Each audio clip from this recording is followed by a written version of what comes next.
afternoon, everyone. So let's proceed to the faith-based movement. Next.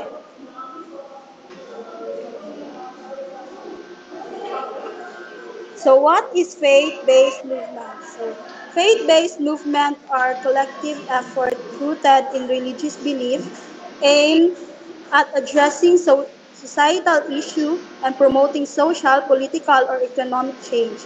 So according to sociologist Robert Werthnow, these movements extend beyond spiritual matters into public life, advocating to reforms that reflect religious movement often focused on social justice, peace, and human rights, and can range from local charity work to global activism. Their impact spans various areas including poverty, elevation, social equality, environmental stewardship, and human rights protection. So faith-based movement is playing a significant role in shaping every individual's perspective, values, and also ang ilahang worldviews.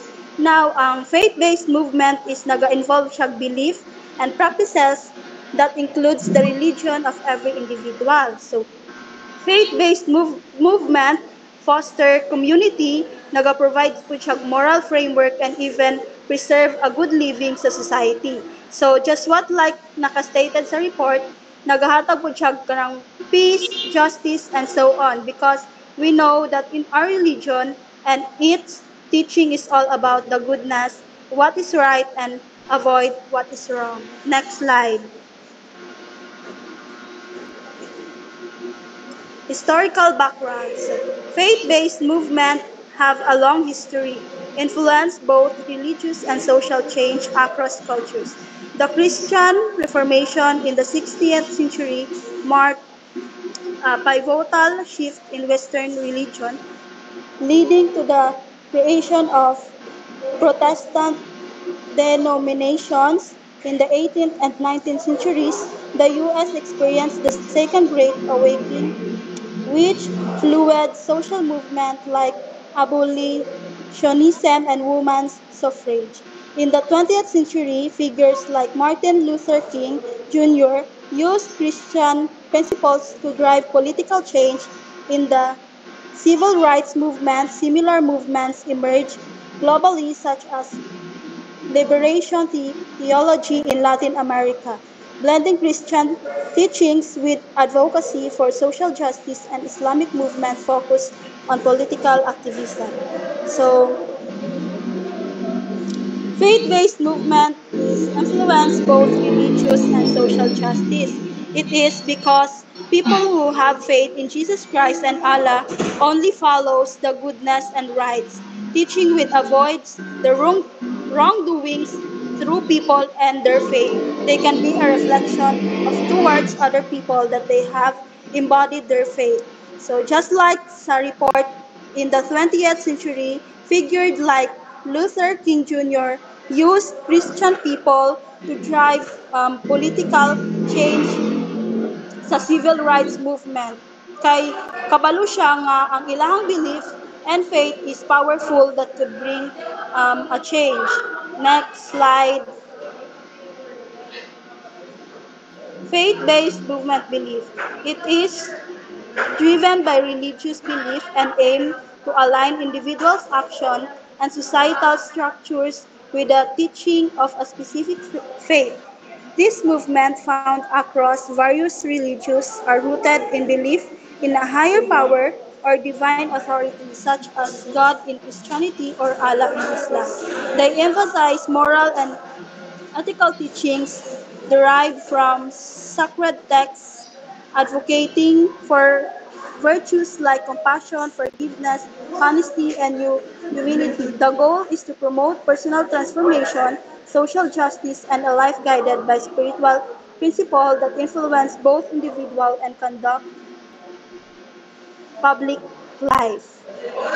So, it is formally learned through the sacred texts such as Bible for Christian and Quran for Muslims that known to be a message and word of God and Allah. So That is faith-based movement. That's how helpful and impactful they are in society. They can bring change, preserve humanity, peace, moral, and everything that godness can preserve in such community. Next. So, important aspect of faith-based movement. So, first is social justice and activism. So, faith-based movement are often deeply engaged with issues of social justice, including poverty, racial equality, and human rights. So, diri siya, as we know, sa pamamagitan ng faith, paniniwala, or karang pagtuo from what we have believed are true and right. Alam natin kung ano ang human rights, poverty, and even ang racial equality. So, it is clearly nga ginatudlo sa Christianity nga ang tanang tao is karang pantay-pantay sila nga gihimo sa Ginoo. So, ang Christians are engaged with racial equality dahil the saying says kung sino man ang magpapataas ay siya namang ibababa ng Panginoon. So, in poverty, if you believe that if you don't work hard, then dyan ka lang talaga. Then if you believe and have faith to God, then you can progress in life. In human rights, if you truly understand God and kanyang mga salita, then you will know your rights.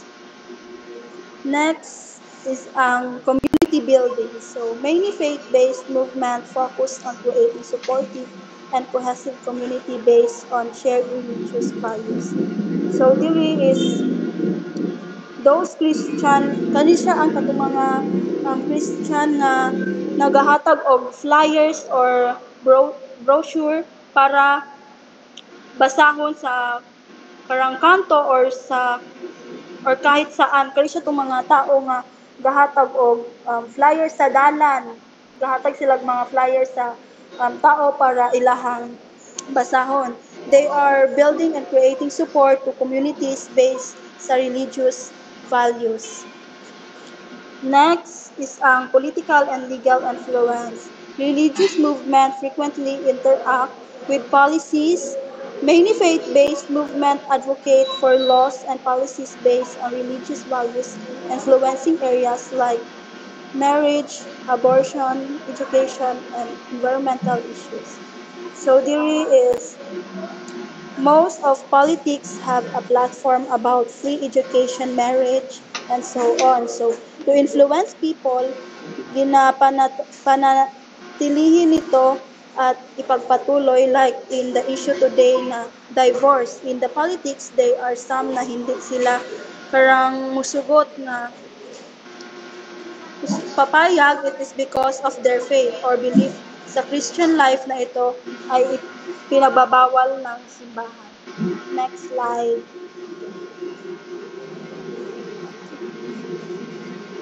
Moral and ethical reform. Faith-based movements often advocate for reforms in societal values, seeking to transform individual and collective behavior to align with religious belief. So, katulad ng sinabi ko kanina, so ginatudlo diri sa Christianity ang mga karang tamang asal. So, ang faith-based movement is expected to advocate for reforms. Paano ang mamuhay ng tahimik without doing such wrongdoings. Example sa katong Ten Commandments ni Moises. So, naay ang bawat bawal na dapat iwasan para maging happy ang Christian life. Next is ang global reach and interfaith collaboration. So, faith-based movement can transit national boundaries and foster collaboration among different religious traditions to address global issues like poverty, climate change, and peace building. Next slide.